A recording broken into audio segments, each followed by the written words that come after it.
after the fact, plop them in there. We will get to them. I would like to thank Community Now Magazine for sponsoring this. And on December 15th, we are having our 4th summit to change the narrative around mental health and the stigmas that go with it. We have a plethora of great speakers, from Blaze Hunter to Crystal Phillips and many others. I'll be putting the website in the comment section shortly, so check it out. If you need tickets, you can buy it from there. If anybody wants a free ticket, reach out to me. I bought a bunch as well. But today, it is a 200th episode, and I brought on Alex Wilkinson of Houski to talk about how we met and what's going on in his world. How you doing today, Alex? Great. How are you doing? Oh, I am fantastic. 200 episode. I was like excited about it, and I think yours and my stories, how we met, is quite interesting, and we'll get into that in a little bit. But man, here we are. Yeah, here we are. Well overdue. Well, long overdue. So I always talk about networking and the importance of networking, and our story of how we met is something that I think is really unique, and I want to touch on a little bit.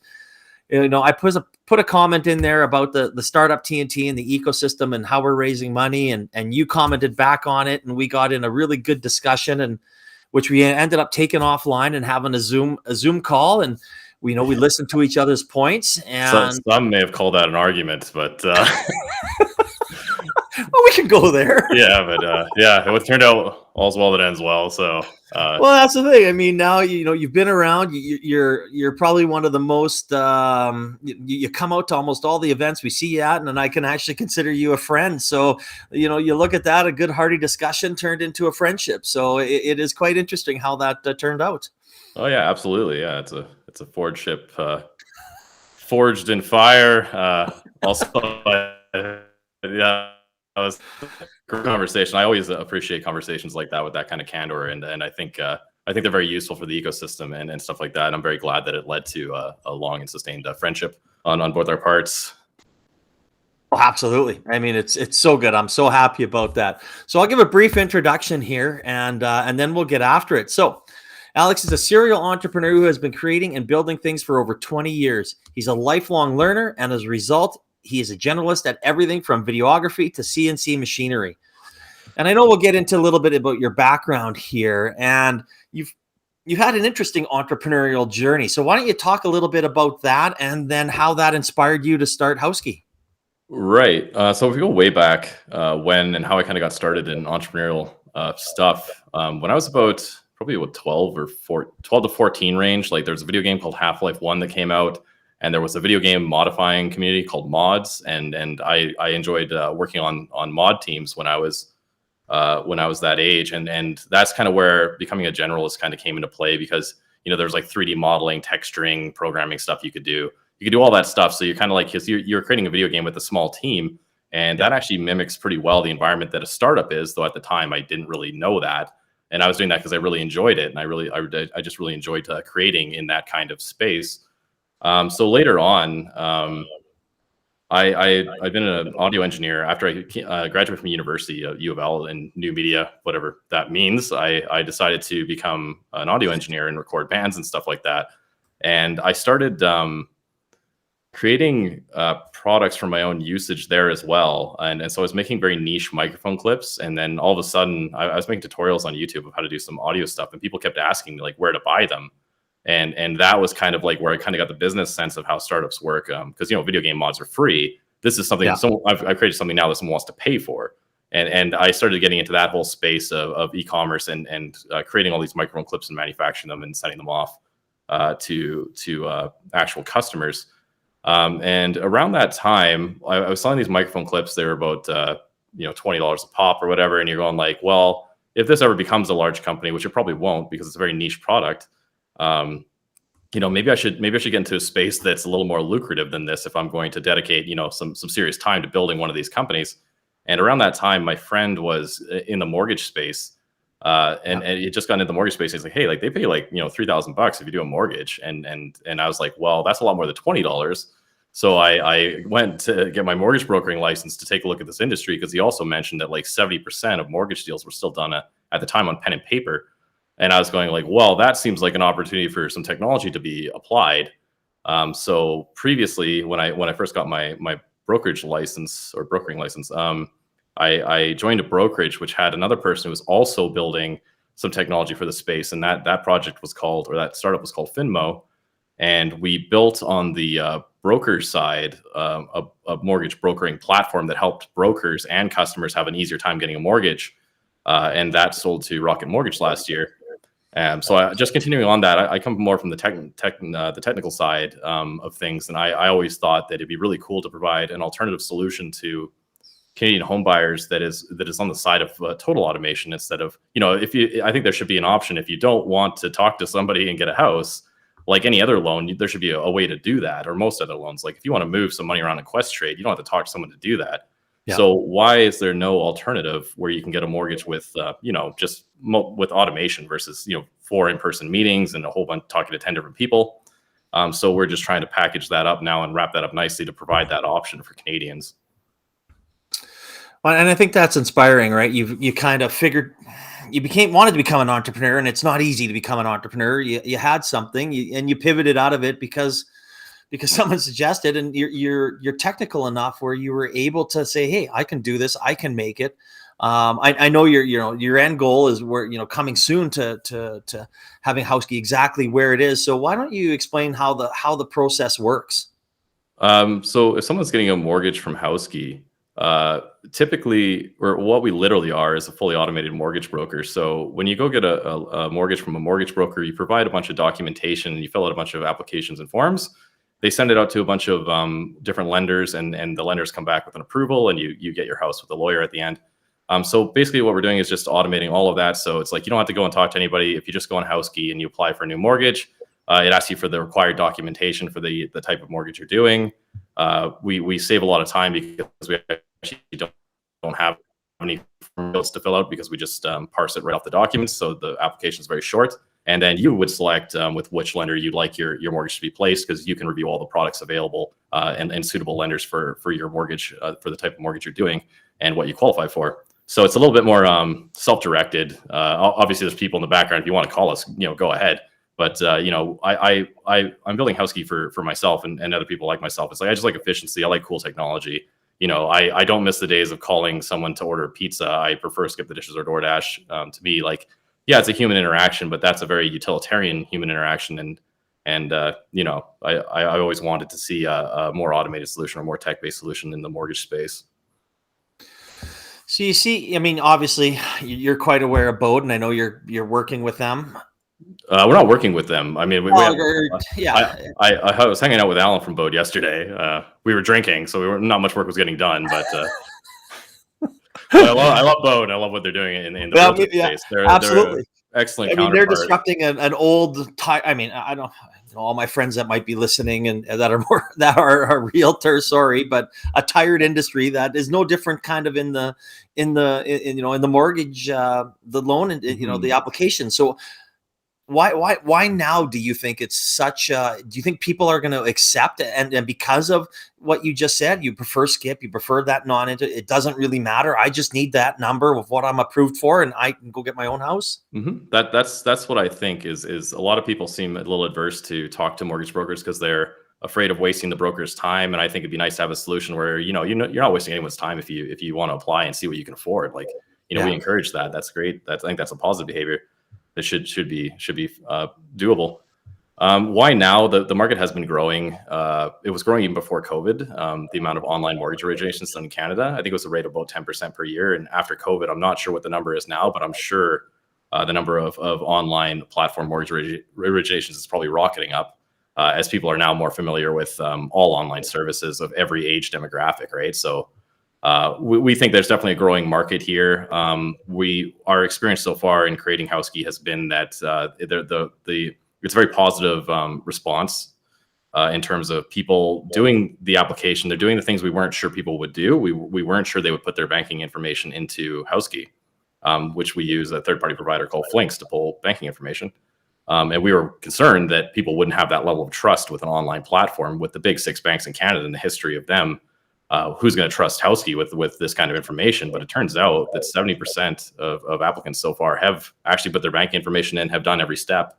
And then that was one of our primary concerns of at the very beginning was, is the amount of trust in online financial services in Canada enough to make a play like this happen? We were planning to basically survive until that reality was a reality. We anticipated we'd be a little early to the market, which is obviously better than too late. But we found that it seems to be that if you make something like Houski, people already will use it, which great for us. So as another reason as to why now there's a whole bunch of third-party services that have come out and automations that actually enable a fully automated mortgage to actually happen without significant build time of a singular company having to build out every single part of it. Like, there's third-party service providers that can do things like, if we take a picture of a driver's license, they can scrape the data from the National Registry and give it back to us, stuff like that. So it's like you don't have to build out every single part of it. There's now enough other automations in kind of. So Houski's kind of magical duct tape, creating a beautiful front end to all the services that are being created now, and we'll continue to optimize and update with as the services are created in the space. So yeah, that's essentially what we're doing, is providing a unified front end to all these amazing technologies that are coming out in Canada on the fintech and specifically mortgage front. I think that's an interesting point. Again, I'm talking with Alex Wilkinson, the founder of Houski. Houski.ca is their website. You can click on it in the comments section. Even maybe COVID helped with that a little bit, because once a year I would actually sign into my my tax account, and you would put you have to log in through RBC or whoever your bank is, right? And you kind of trusted that, but then maybe a lot of people didn't do that.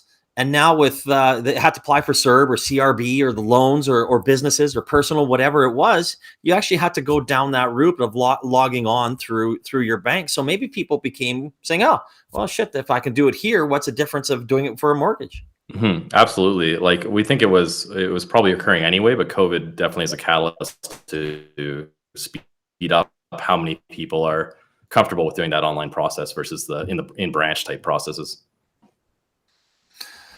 So I guess what's the difference of going through yourself than rather logging on to RBC and going through my bank and doing their online process? From my knowledge, there is no true online process for banks. They always require in-person meetings. They'll take a basic form or application. You'll have to go into the bank and meet with them, so the furthest advancement that banks generally have is some of them still do pen and paper applications, but some of them do have an online front end intake at this point.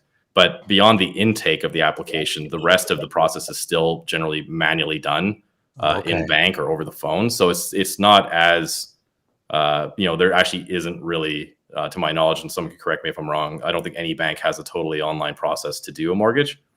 Some brokers have some excellent technology, like Finmo, the last company that I was involved with. It can provide a pretty excellent experience compared to relative to the bank's experience and quicker. We still want to have that 24/7 availability of anyone can do a mortgage at any time. Like, there's just no reliance on someone else to take a look at the stuff on the back end. We want instant response and we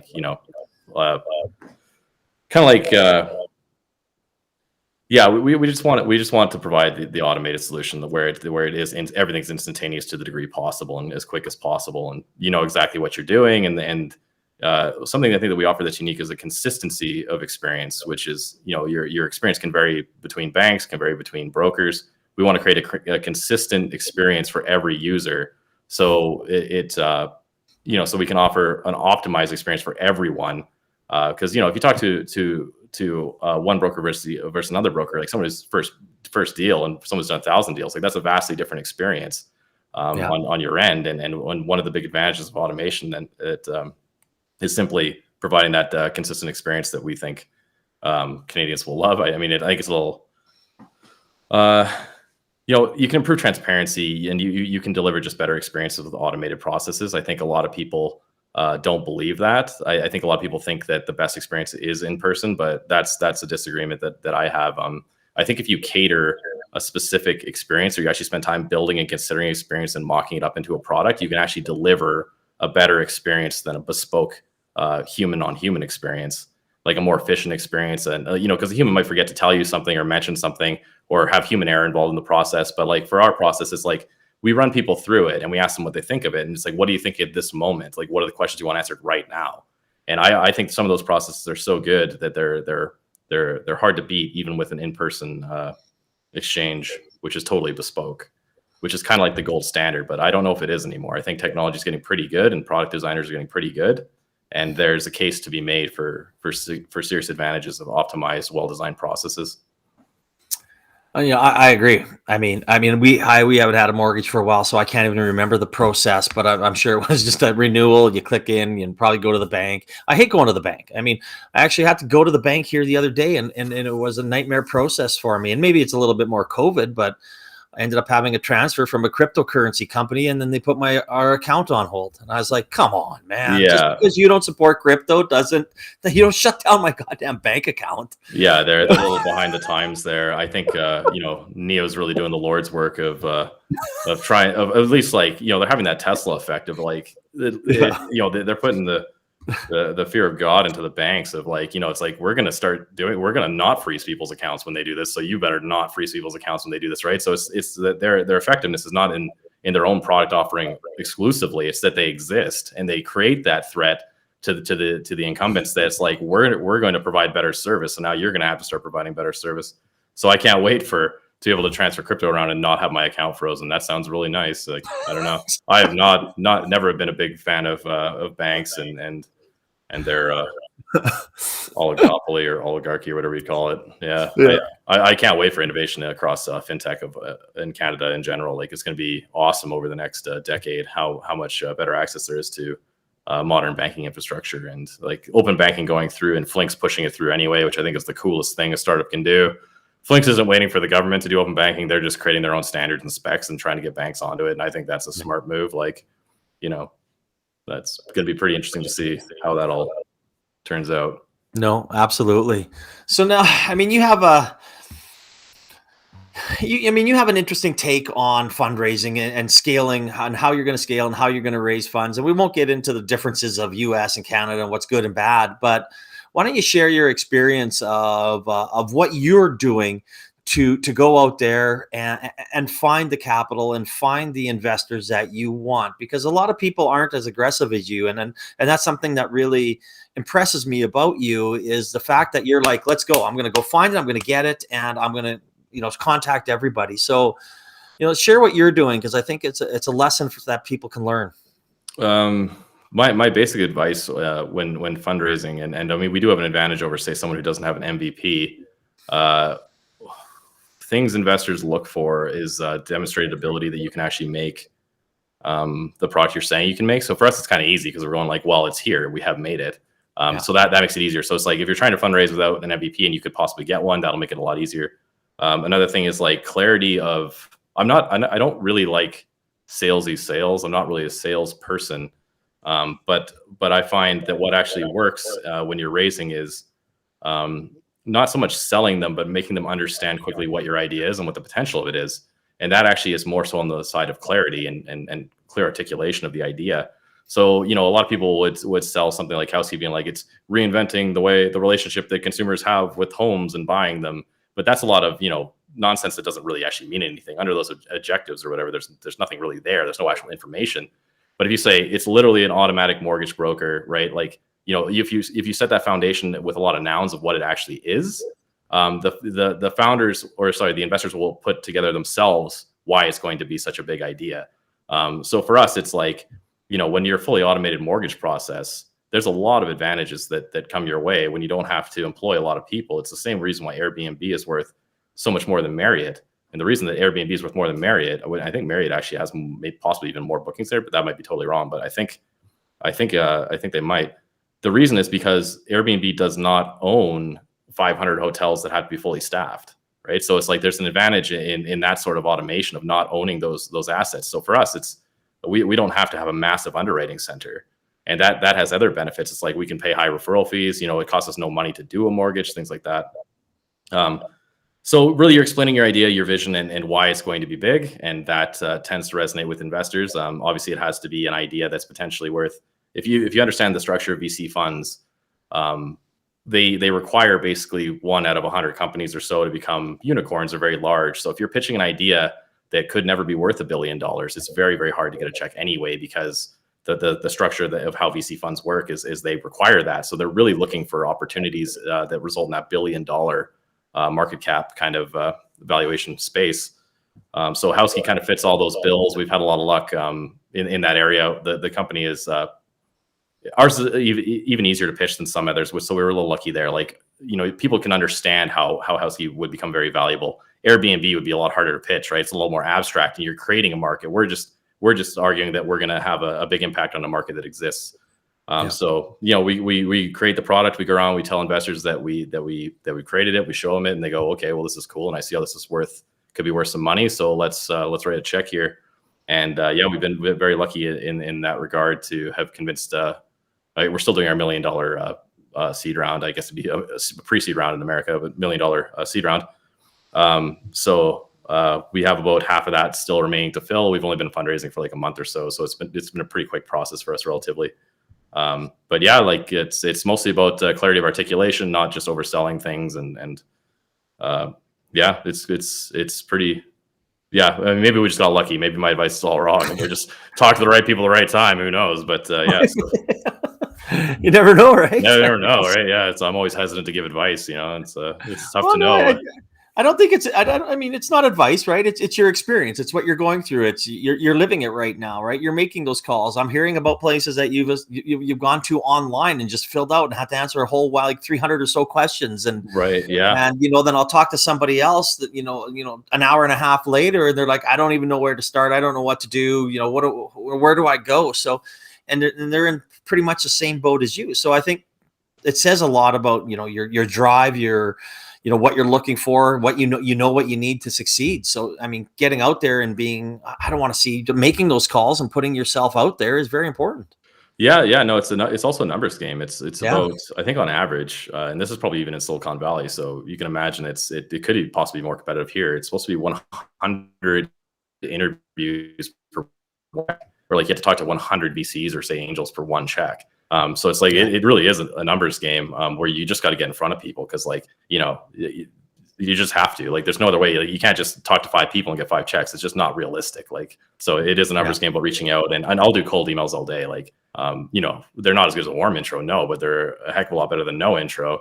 So, no problem writing an email, templated email. I mean, if you as clear as possible, explaining the idea, if they're in that space. I mean, you should read the theses first of these funds before you email them, because otherwise you're wasting a lot of time. That's how I did it. Just try and get as many warm intros from friends as you can, try and email as many people as you can, just be as clear as possible about why the idea could potentially be worth more than $1 billion. Nice. No, I get that, and I like that, and I think it should be a story that's told to a lot of people out there. So anybody that is listening, take that advice, right? I mean, look at it, do a little bit of homework, and it's no different for anything at all. You got to do your homework, send your email, do your follow-up. I mean, you got to reap the rewards of what you create, not waiting for people to come to you. Life doesn't work that way, and neither does business. So yeah, it's a good lesson for people. Some of us founders are less on the sales side. I mean, salespeople kind of intuitively understand that because they have the experience in that. But for me, like, sales is probably one of my weakest, or was prior to creating Houski, my weakest areas. I've never really done a serious sales role like that, like asking people to write checks for ideas.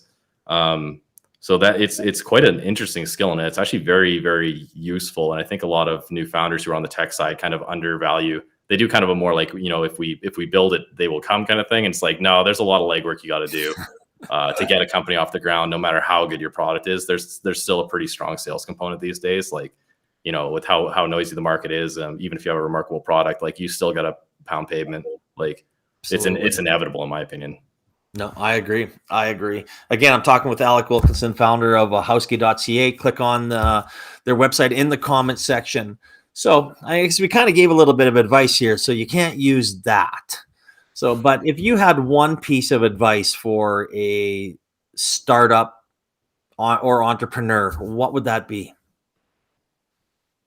One piece of advice. I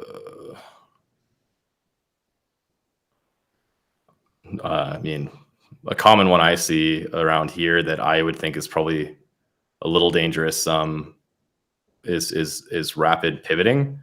Like there's a difference between ideation and pivoting, but people seem to good things take time, and if you have a vision, you got to see it through, right? So even if you have a good idea and good execution, things generally won't happen in under a month or two. But you see people who are looking for immediate traction and stuff like that. And it's like, if you have an idea or a vision, it's like, it could take a couple of years before it really gets significant traction, right? So it's more about just determination and following that vision through, more so than anything else, in my opinion. I mean, that's been my experience. It's like the good things take time, and now more than ever with how competitive the market is, like it's just, yeah, you just don't pivot, just have the vision, just work on it day in, day out. Don't worry about the ups and downs and all that as much as you can. Just keep going. Determination is definitely the number one factor in success or failure of a startup or any venture, really, right? So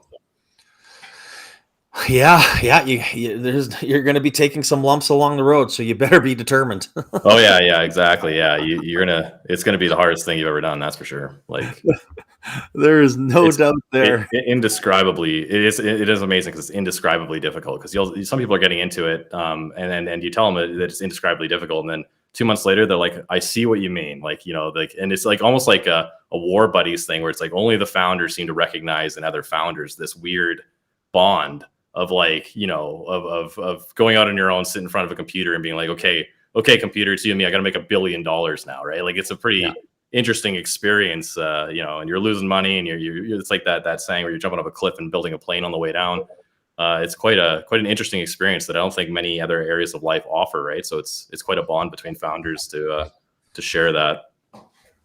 I agree. And I think that's a really good segue into saying, hey, you know what? We have a couple events that people should be coming out to, whether it's Founders Coffee every Tuesday morning, 7:30 a.m. You meet like-minded people, and you're able to bounce ideas, set up other coffees and go from there. And also our Startup TNT event, which is every Thursday, 6 p.m. at Briggs on 10th. So, getting out there, networking, meeting other people, and sharing your ideas and possibly solving your problems together is very important in the startup.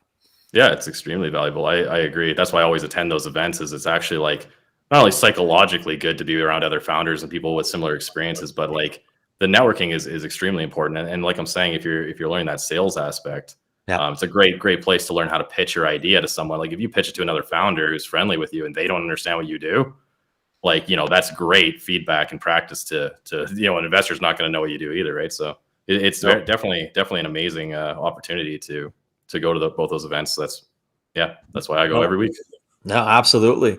And speaking of events, I'd like to thank or tell people to check out the Community Now Mental Wellness Summit on December 15th.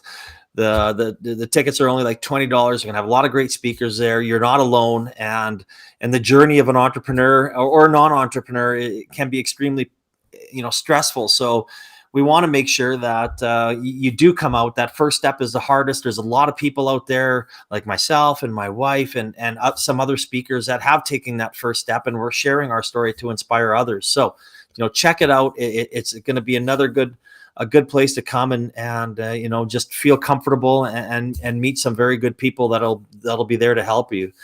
But on that end, Alex, thank you so much for being my 200th guest. It's awesome. Extremely happy with the friendship that became out of a very good conversation.